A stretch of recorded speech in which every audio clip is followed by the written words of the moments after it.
اعوذ باللہ من الشیطان الرجیم بسم اللہ الرحمن الرحیم۔ جیسا کہ تمام احباب کو معلوم ہے کہ ہمارے دروس کا سلسلہ جاری و ساری ہے اور خداوند عظیم کے فضل و کرم سے یہ سلسلہ کافی اچھا جا رہا ہے اور سامعین کافی ویڈیوز کو لائک کر رہے ہیں، پسند کر رہے ہیں۔ تو آج کا جو ہمارا ٹاپک ہے وہ ہے روزہ کے فوائد، کہ روزہ جو ہے اس کے کیا بینیفٹس ہیں جو انسان کو حاصل ہوتے ہیں، کیونکہ اللہ تعالیٰ نے ہم پر روزہ فرض کیا ہے، واجب کیا ہے، تو اس کے کیا ہمیں فوائد بھی حاصل ہوتے ہیں، چاہے وہ دنیاوی فوائد ہوں یا اخروی ہوں، چاہے ان کا دنیا سے تعلق ہو یا آخرت سے ہو۔ تو ہم ان فوائد کو مختصراً بیان کرتے ہیں۔ ان میں سے جو پہلا فائدہ ہے جو قرآن پاک اور احادیث میں ذکر ہوا ہے وہ ہے روحانی فوائد، یعنی اسپریچولیزم جس کو ہم کہتے ہیں انگلش میں، کہ اسپریچویلٹی جو ہے آپ کی روحانیت جس کا تعلق آپ کے روح کے ساتھ ہے۔ اسلام میں جتنی بھی عبادات کا حکم دیا گیا ہے ان میں سے عبادات کا تعلق روح سے ہے۔ ہمارا جسم جو ہے اس کا تعلق مادہ سے ہے، لیکن جو روح اسپرٹ ہے جس کو ہم سول کہتے ہیں اس کا تعلق عبادات کے ساتھ جڑا ہوا ہے۔ تو جو بھی عبادت ہم کرتے ہیں اس کا تعلق ہماری روح سے جڑا ہوتا ہے، اور عبادت کا مقصد یہ ہے کہ انسان کی روح پاک و پاکیزہ ہو جائے، انسان کی جو روح ہے وہ پاکیزگی کی ایک شکل اختیار کر لے۔ تو روزہ کا جو بنیادی مقصد ہے وہ انسانی خواہشات پہ یعنی غلبہ پانا ہے، یعنی عقل کو ہمیشہ نفس پہ غلبہ پانا۔ عقل کو ہمیشہ نفس پہ غلبہ پانے کی کیفیت کا نام کہہ سکتے ہیں کہ روزہ ہے۔ عقل ہمیشہ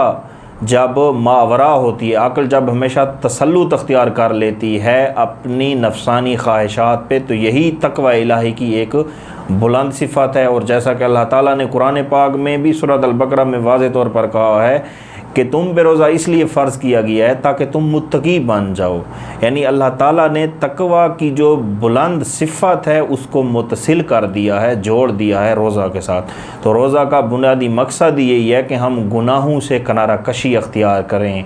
گناہوں سے کنارہ کشی اختیار کرنے کا کیا مطلب ہے کہ ہمارا نفس جو ہے وہ اپنے رب کی طرف راغب ہو جائے، اپنے رب کی طرف یعنی اس کی توجہ ہو جائے، ہمیں گناہوں سے جھجک ہونے لگے، نفرت ہونے لگے۔ اسی چیز کا نام تقوی الہی ہے۔ تو یہ روزہ کا ایک بنیادی ترین پہلو ہے۔ دوسرا پہلو جو روزے کا ہے وہ ہے عجز و انکساری، یعنی روزے سے انسان کو عجز و انکساری، فروتنی کی ایک اعلیٰ بلند صفت حاصل ہوتی ہے۔ انسان کو یہ احساس ہوتا ہے کہ وہ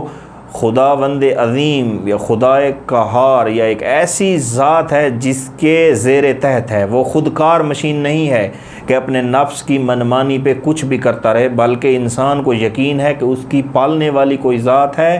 اور اس کے تحت وہ چل رہا ہے۔ تو اس سے انسان کو ایک چیز جو ملتی ہے وہ یہ ہے کہ انسان کے اندر اس چیز کا احساس پیدا ہوتا ہے کہ وہ بندہ الہی ہے، وہ بندہ نفس نہیں ہے۔ تیسرا نقطہ جو یہاں پہ قابل غور ہے کہ انسان پہ مختلف اشیاء کا کشف ہوتا ہے۔ اللہ تعالیٰ انسان کے لیے ایسے ایسے رستے کھول دیتا ہے کہ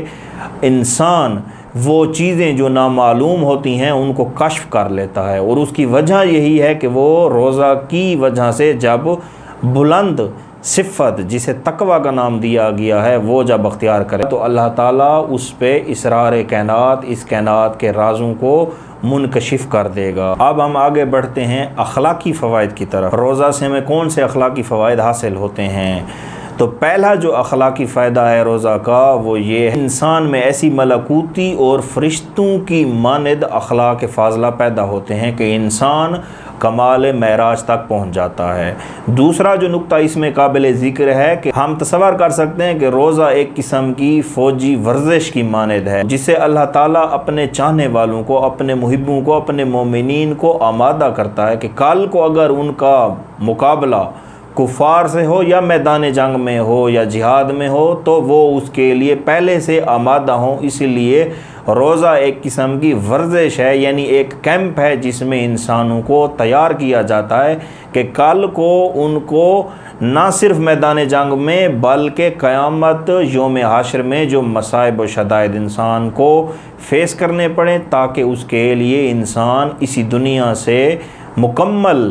ٹریننگ حاصل کر لے اور اس کے لیے وہ مکمل طور پر آمادہ ہو جائے۔ تیسرا نقطہ جو قابل ذکر ہے وہ یہ ہے کہ روزہ رکھنے سے انسان اپنے رب کا شکر ادا کرتا ہے، کیونکہ اللہ تعالیٰ نے سورۃ البقرہ میں ارشاد فرمایا ہے، ایک مشہور و معروف آیت ہے، آئیں ہم اس کی تلاوت کی سعادت حاصل کرتے ہیں۔ لِتُكَبِّرُوا اللَّهَ عَلَىٰ مَا هَدَاكُمْ وَلَعَلَّكُمْ تَشْكُرُونَ سورۃ البقرہ کی آیت ہے کہ روزہ اس لیے فرض کیا گیا کہ تم خدا کی بڑائی بیان کرو، خدا کی عظمت بیان کرو، اور اپنے مالک حقیقی کی عظمت کو بیان کرنا بھی اخلاق حسنہ میں شامل ہے۔ یہ بھی اخلاق کے زمرے میں ہی آئے گا کہ جب ہم اپنے محسن کا شکریہ ادا کریں، اس کی عظمت بیان کریں، بڑائی بیان کریں، جیسا کہ رسول اعظم صلی اللہ علیہ وآلہ وسلم کا فرمان پاک ہے کہ روزہ شہوت کو توڑنے اور کمزور کرنے کے لیے بہترین شے ہے۔ روزہ ایک ایسا امر الہی ہے کہ جس کے بعد انسان جلوت میں تو کیا خلوت میں بھی گناہ کرنے کا متصور نہیں کر سکتا۔ انسان کو اپنے رب عظیم پہ اتنا کامل یقین ہوتا ہے کہ وہ بھوک و پیاس برداشت کر لیتا ہے، گرمی کی شدت، سورج کی تپش، ہر قسم کی تکلیف کو برداشت کر لیتا ہے، لیکن وہ ایک لمحے کے لیے بھی اس شک و شبہ میں نہیں پڑتا کہ کوئی یوم آخرت نہیں ہے یا اس چیز کا کوئی اجر نہیں ہے، کیونکہ اگر اس سے اس چیز پہ یقین کامل نہ ہوتا تو وہ کبھی بھی روزے کو پورا نہ کرتا۔ یہی اس کا یقین ہے جو اس کو پورا دن بھوکا و پیاسا رکھتا ہے، اور اس کو اپنے رب کی ذات پہ اتنا یقین ہے کہ وہ تمام چیزوں کو دیکھ رہا ہے۔ اگر انسان کو شک ہو جائے یا شائبہ میں وہ پڑ جائے تو وہ کبھی بھی روزے کو پورا نہیں کرے گا، اور شک کی صفت ہی یہی ہے کہ شک انسان کے ارادوں کو متزلزل کر دیتا ہے، لیکن روزہ ایک ایسی یقینی کیفیت کا نام ہے کہ جو انسان کو اپنے رب کے ساتھ مضبوطی سے جوڑے رکھتی ہے۔ آئیے سامعین، اب ہم بات کرتے ہیں روزہ کے معاشرتی و اجتماعی فوائد کی، کہ روزہ کے سوشل ویلیوز کون سی ہیں، کولیکٹیولی ہمیں ان سے کون سا فائدہ حاصل ہوتا ہے۔ تو اس میں جو اہم ترین نقطہ ہے جس کو ہم ذکر کر رہے ہیں وہ یہ ہے کہ روزہ سے غریب اور امیر کے درمیان ایک تعلق واسطہ بنتا ہے، جس میں امیر کو یعنی جب تک اس بھوک پیاس کا سامنا نہ کرنا پڑے تو اس کو کیسے احساس ہوگا کہ بھوک کیا ہوتی ہے، پیاس کیا ہوتی ہے۔ جیسا کہ ایک مشہور مقولہ بھی ہے کہ سوز جگر سمجھنے کے لیے سوختہ جگر ہونا ضروری ہے، اس لیے روزہ رکھنے سے اثار، قربانی، فراغ دلی اور ایسے بہترین قسم کے جذبات کو فروغ ملتا ہے جس سے امیر لوگ بڑھ چڑھ کر غریب و مساکین کی اعانت کرتے ہیں، اور وہ لوگ جو روزہ رکھنے کے قابل نہ ہوں، جیسا کہ بہت زیادہ بوڑھے افراد یا ایسے افراد جو دائمی مرض کا شکار ہوں، یا وہ لوگ جو جسمانی کمزوری کے باعث روزہ رکھنے کی اہلیت و استطاعت نہ رکھتے ہوں، تو ایسے لوگوں کے لیے شریعت مقدسہ نے فدیہ مقرر کیا ہے کہ وہ ایک روزے کے بدلے میں فدیہ یعنی مستحقین تک پہنچائیں گے، یا وہ بندہ جو جان بوجھ کر روزہ چھوڑ دے تو وہ ایک مسکین کو یا 60 مسکین کو کھانا کھلائے گا، یا مختلف ایام میں وہ روزے رکھے گا۔ تو اس سے آپ اندازہ لگا سکتے ہیں کہ روزے کی وجہ سے غریب و مسکین کے لیے کس طرح اللہ تعالیٰ نے انتظام کیا ہے، کہ ان کے نان و نقفہ کا کتنا عمدہ اہتمام ہے، کہ جس سے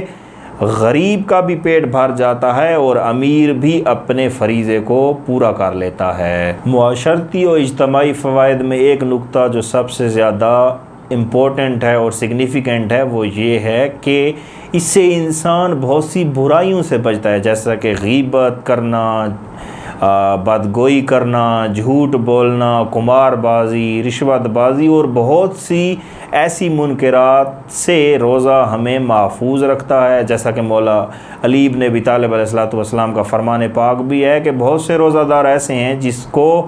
بھوک کے علاوہ کچھ حاصل نہیں ہوتا۔ سب سے اہم ترین نقطہ جو ہم آخر پر ذکر کرنا چاہیں گے وہ ہے روزہ کے مادی اور طبی فوائد، یعنی میڈیکلی ہمیں کون سے فوائد روزے سے حاصل ہوتے ہیں اور فزیکلی کون سے حاصل ہوتے ہیں۔ تو روزہ اس بارے میں ہمیں کون سے فوائد فراہم کرتا ہے، جیسا کہ رسول پاک صلی اللہ علیہ وسلم کی ایک مشہور و معروف حدیث ہے کہ پیٹ پوجا، کھانا پینا، شکم پروری تمام بیماریوں کی جڑ ہے۔ جتنا زیادہ ہم